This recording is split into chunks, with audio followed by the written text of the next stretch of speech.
Are you looking for some spiritual solutions to resolve your struggle with anxiety? If you are, you're in the right place. In this video, I'm going to talk about the true meaning or deeper meaning of what anxiety actually is, what its purpose is for us, and what that means with regard to resolving, easing, and helping it kind of clear for good. Hi, I'm Stacy. I am a spiritual coach with a background in mental health counseling, blending the worlds of all that I've learned to bring these to you, sharing in these videos, tools, tips, insights, things that have changed my life, things that I've seen change the life of my clients for the better. So first I want to talk about, what do you believe anxiety is? So initially, if you're anything like me, early on when I first figured out, wow, I've got these sensations and all this stuff's affecting my life, and then someone told me, like a therapist said, okay, you're dealing with generalized anxiety. And what does that mean? It means that I was just anxious a lot of the time in a variety of contexts. That's why it's called generalized anxiety. There's lots of specific types of anxiety, like in social situations, anxiety from unprocessed, unresolved trauma. There's so many things that contribute.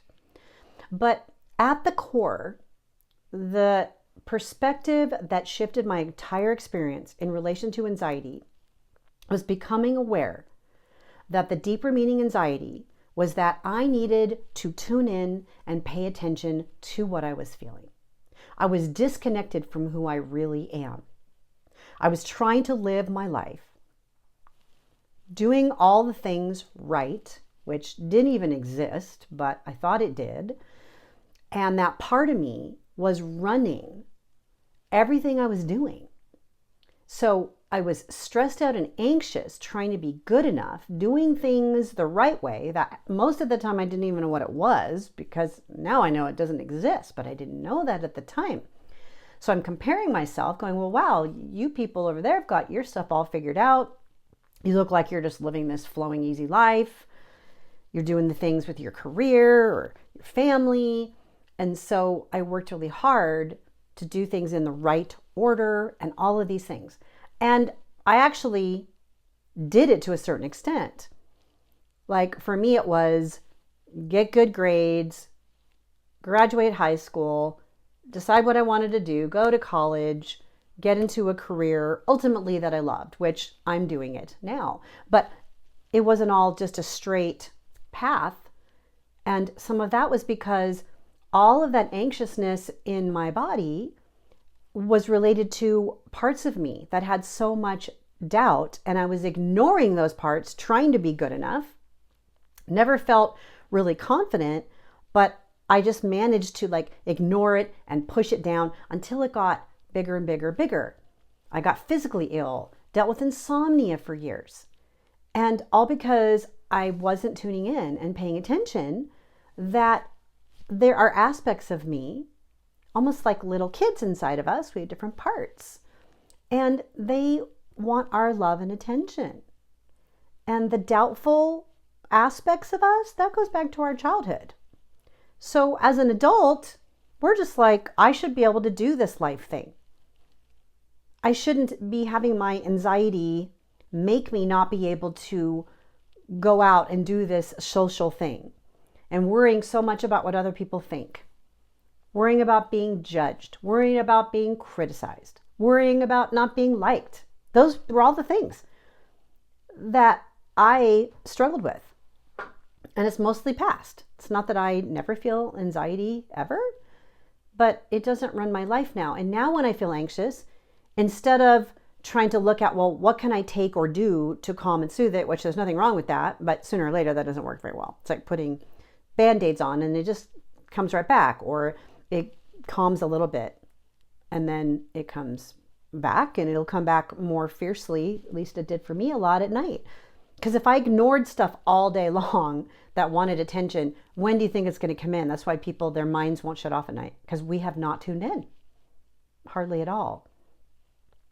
So with that shift in perspective, that anxiety in my body doesn't mean there's something wrong with me, that it's something that needs to be fixed. We want to fix it because it doesn't feel good, because it gets in our way of doing other things like sleeping or feeling joyful, right? Because if you're stressed and anxious, we're not at the same time feeling relaxed and happy usually.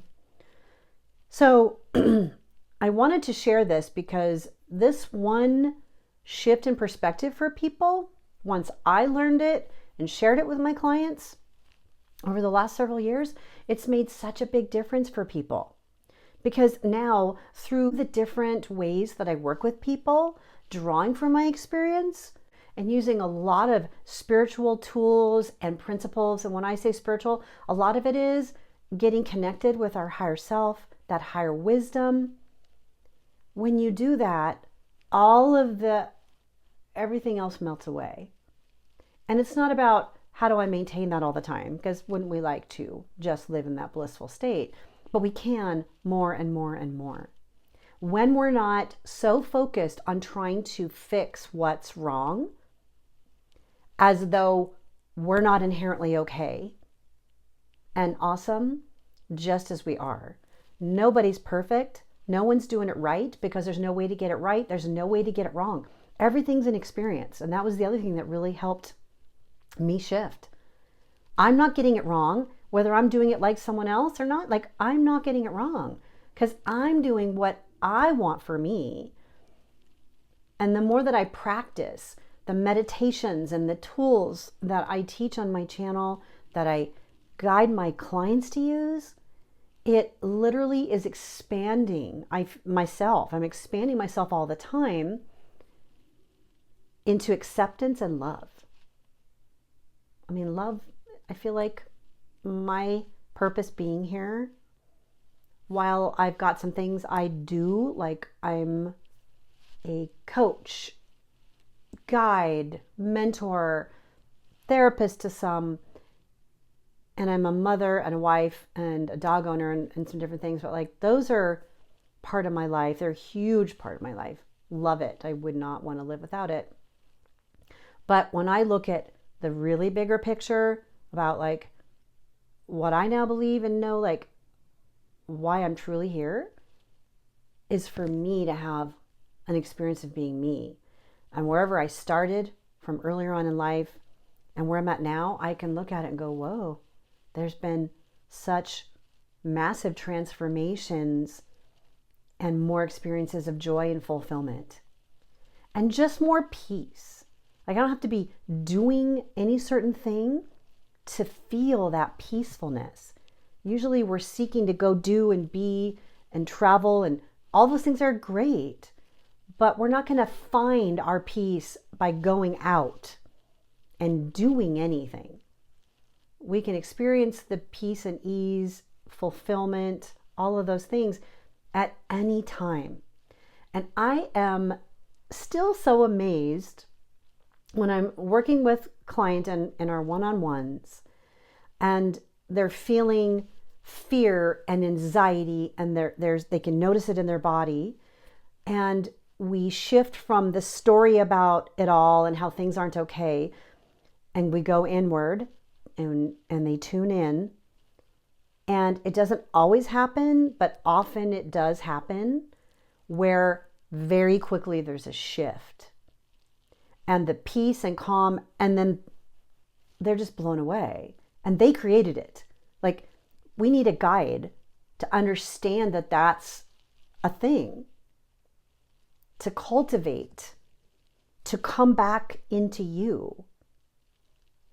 And I have learned and cultivated a process that works for me, that I now share in my one-on-one sessions, and making, these videos to share with people so that you're not just needing to go do one-on-one work. I want to have resources and tools that you can use now. It's not just a teaser about, hey, here's all these great things, so sign up to work with me and I'll show them to you.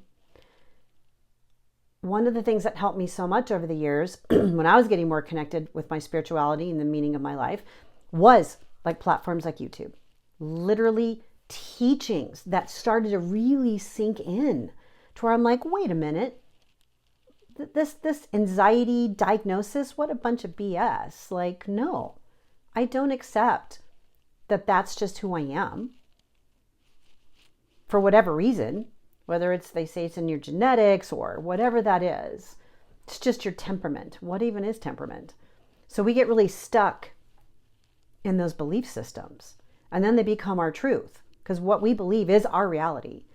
We all have a different reality. It's all related to the life we've lived. So when you can take that step back, and that's what I also teach people to do, is like stepping back. And that takes a shift in consciousness. You know, coming out of the outside world, going inward. And it's not just about the tools of the how, but there are tools that make it so much easier, like the heart coherence tool. It's just so cool. And I love it because it's also based in science with regard to how the heart functions. The heart has its own brain. When your hand, we're made of energy. You put your hand on your heart energy is going to start to light up. That's going to start to calm the mind, going to start to calm the body. While it's not a hard goal, it's not like, oh, I'm going to put my hand on my heart. Come on, let's calm down. Like, it's a more genuine, heartfelt experience to connect with you at that deeper level, that higher self. It's just so beautiful what it feels like when you connect with all that you truly are. So I hope this video has been helpful. Please feel free to ask questions, leave comments. I would love to make more videos that fill in any blanks for people. And I'm here as a resource. I'm also here if you want to work one-on-one, and you can check that out in the description. And thanks so much. I'll see you in the next video.